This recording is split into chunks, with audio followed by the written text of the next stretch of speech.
Welcome to the Great Basin Fire Potential Briefing for Tuesday, June 2nd. Today we may see a couple of thunderstorms in the higher terrain of far southern Nevada and also possibly in the Sierra, but only a few strikes are likely today with fairly benign conditions across the Great Basin. Tomorrow we will see thunderstorms start to increase as moisture pushes north ahead of an area of low pressure off the coast. So we will see an increase in lightning over parts of central and eastern Nevada into central Utah and also in the far south. We'll also see some breezy winds over parts of the Sierra Front into northern Nevada and up into Idaho. Over the last 24 hours, we've seen very quiet conditions in the basin with only a couple of lightning strikes and no real precipitation. Also, fire activity has been light with just a few fires reported over parts of Utah and into Nevada. Over the last 14 days, we've seen precipitation mainly target the northern half of the Great Basin and areas still above normal over parts of Idaho down into northern Nevada, but again, very dry conditions in the far southern areas of the Great Basin. Our current ERC map is indicated here, and you can see ERCs have risen to above the 70th or 80th percentile across much of Utah into southern areas of the Great Basin and are continuing to rise over parts of Nevada into southern Idaho as well. Looking at our 100-hour fuel moisture across the Great Basin, ERCs are above normal and in some areas near records for the time of year, but also 100-hour fuel moisture is at or near record lows across much of Utah into southern Nevada. You can see up in northern Utah we are seeing a record low 100-hour fuel moisture around 5 or 10%, and then even over southern areas of the basin, even in some areas that had some moisture, 100-hour fuel moistures are still near those record lows. The satellite image from this morning shows the area of low pressure off the west coast. As this tracks eastward, that will push moisture up into the basin towards Thursday. In the meantime, just some scattered cloud cover and again, generally quiet conditions. We will see a stronger area of low pressure approach the Great Basin towards the weekend.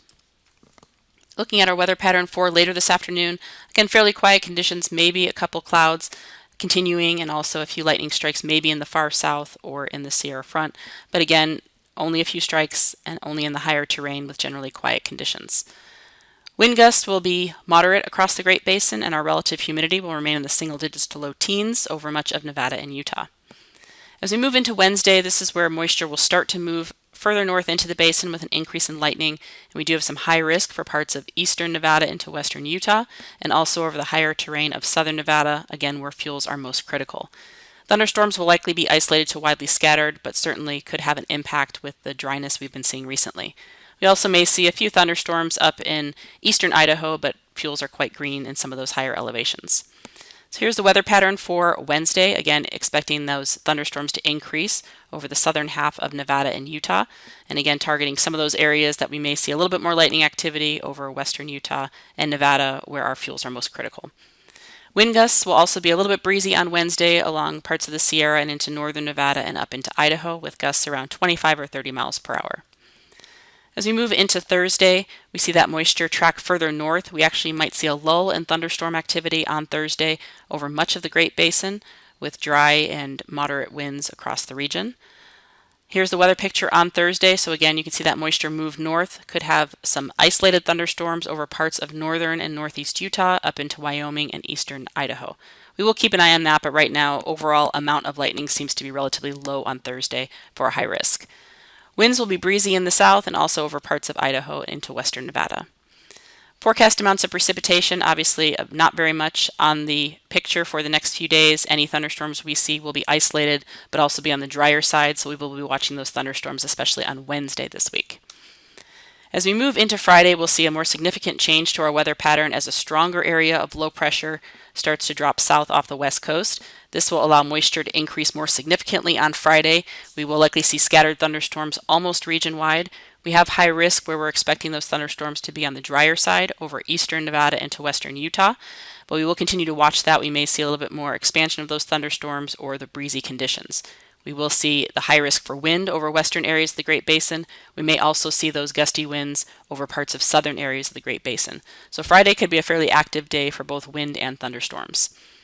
On Saturday is when we'll start to feel this area of low pressure a little bit more significantly. Our temperatures that will be in the 80s and 90s in many of the valleys will be dropping into the 60s and 70s over the weekend. So a very cold system for the time of year, and also bringing quite a bit of moisture, especially over the northern half of the Great Basin. So again, this will drop our significant fire potential considerably in the north, and we will be watching southern areas to see how much wind we get out ahead of these systems this weekend, so we may have to watch some of the drier conditions in the far south. On Sunday, that area of low pressure swings through the northern half of the Great Basin, so still cool and showery conditions in the north. And then over southern areas, we'll have to watch this intrusion of dry air. Again, we could be looking at some gusty winds and low relative humidity conditions for southern areas of the Great Basin on Sunday, but we'll continue to watch how much moisture we get in the meantime and what our fire potential does towards the weekend.